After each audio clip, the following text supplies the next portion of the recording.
pure ghee, meat, pulses, cereals, and rare spices are used in making world's famous and delicious halim. Pista House Halim, many national and international awards winner. Pista House Halim. Don't miss this Ramadan to savor the delicious and prestigious dish of Hyderabad.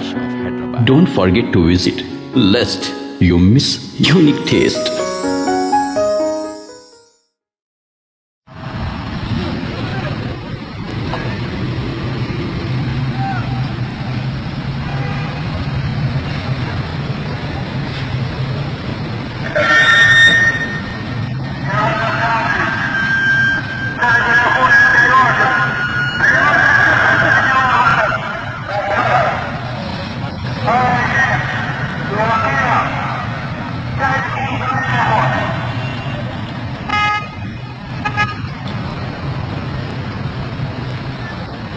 Thank you.